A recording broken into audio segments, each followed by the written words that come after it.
Bonjour et bienvenue dans cette nouvelle vidéo, je m'appelle Guigui Nobody et aujourd'hui on va étudier un comportement que tout le monde peut subir, à savoir les arnaqueurs.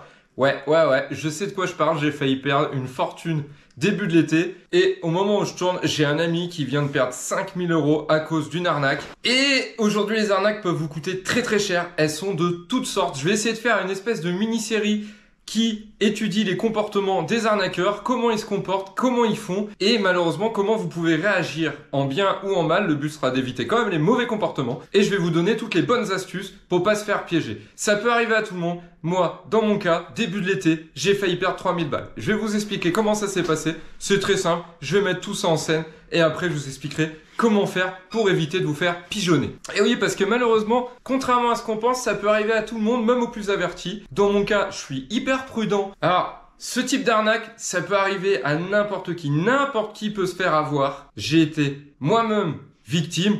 J'ai réussi à sauver les meubles au dernier moment, mais j'aurais pu perdre une fortune. Je vous cache pas, la somme c'était 3000 € qu'on a failli me dépouiller. J'ai un ami récemment, il vient de perdre 5000 € parce que sa femme, malheureusement, elle s'est fait avoir et ça arrive et ça peut vraiment arriver à tout le monde. Ne pensez pas que ça ne peut arriver qu'aux autres. Aujourd'hui, les arnaqueurs sont très doués. On n'arrête pas de parler aux infos de vol de données et grâce à ce vol de données que subissent les grandes enseignes par exemple, ou même la caisse primaire d'assurance santé, tout le monde peut se faire avoir. Alors les techniques sont de plus en plus bien rodées. À l'époque, c'était assez simple de dire non, c'est bon, vas-y, j'arrive à détecter que c'est une arnaque. Aujourd'hui, c'est devenu très compliqué. Et là, je vais vous expliquer l'arnaque ultime que j'ai subie. Et je sais même pas comment les mecs ont pu faire pour en arriver là. Donc voilà, c'est très simple, je vais me mettre en scène et je vais vous expliquer dès maintenant comment ça s'est passé.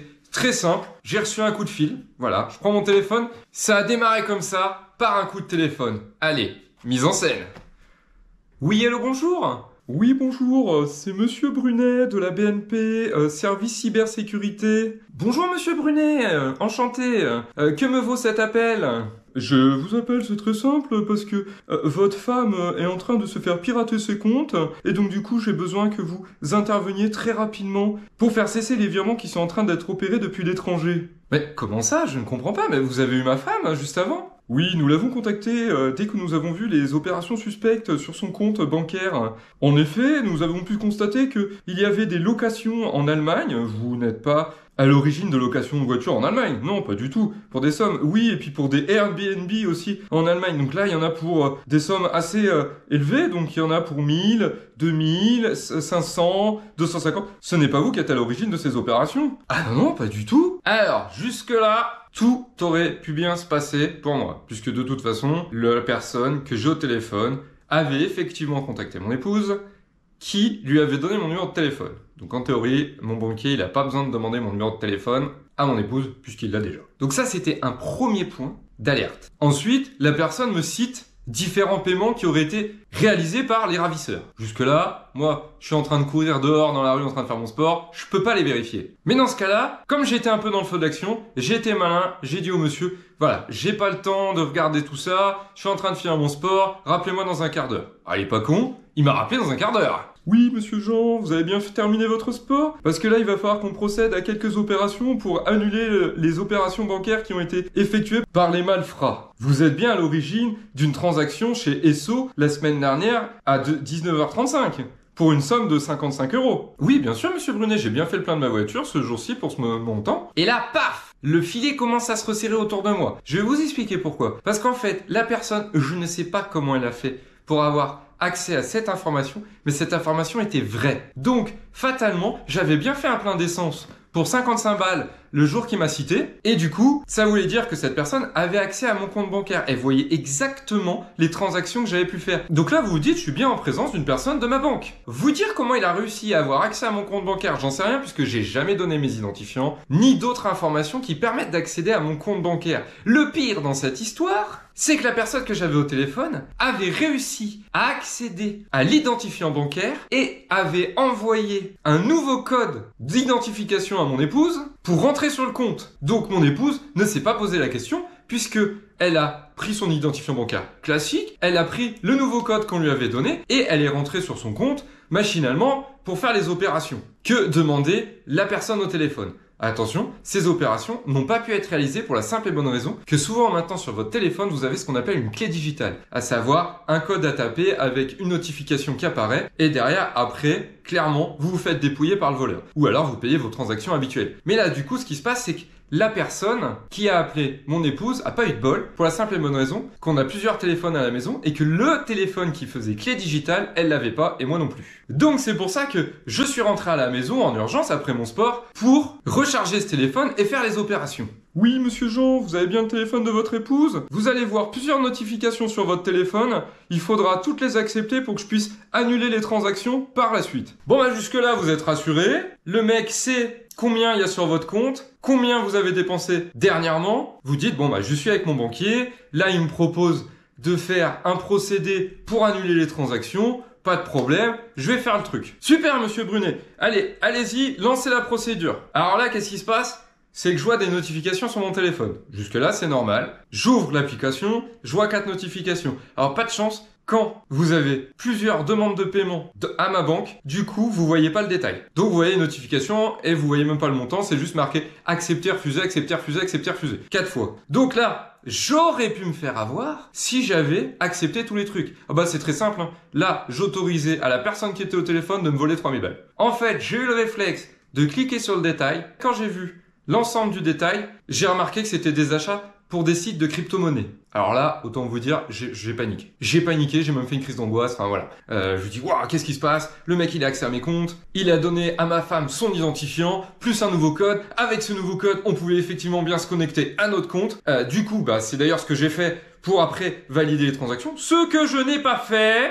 Et derrière, vous dites, bah voilà, je suis bien en présence de mon banquier, il a toutes les informations nécessaires, il sait comment je m'appelle, il connaît mon numéro de téléphone, il sait quelles sont mes dernières transactions effectuées, il connaît mes identifiants bancaires, il m'a envoyé un nouveau mot de passe. Là, à un moment donné, vous dites, je suis vraiment en présence de mon banquier, vous réfléchissez même plus à ce moment-là. Qu'est-ce qui se passe? Vous arrivez, vous recevez les 4 notifications, vous validez et c'est plié. Sauf que moi, j'ai eu la chance de voir que c'était des sites de crypto-monnaie. Je vous rappelle en début d'entretien que ce fameux monsieur Brunet, avec une voix totalement française sans accent, me cite des transactions Airbnb et que sais-je. Voyant que c'était pas cohérent, c'est là où tout de suite je me suis fait une belle petite crise d'angoisse. Mon épouse venait de rentrer, elle me voit par terre, allongée en PLS, je vous cache pas, c'était comme ça. Et là, du coup, qu'est-ce que je fais ?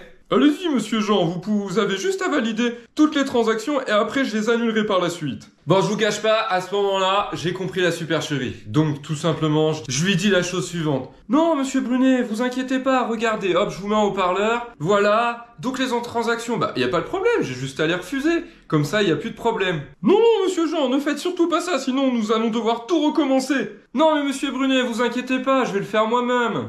Alors là, à ce moment-là, j'ai eu le bon réflexe.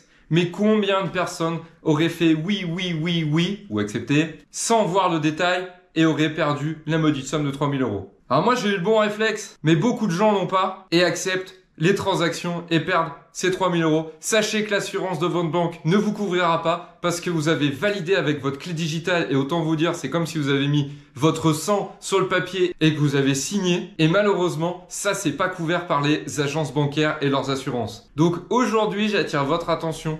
Si vous recevez un appel urgent, vous vous faites dépouiller de l'argent, vous demandez de l'argent ou quoi que ce soit, ayez le bon réflexe, raccrochez et appelez votre banquier.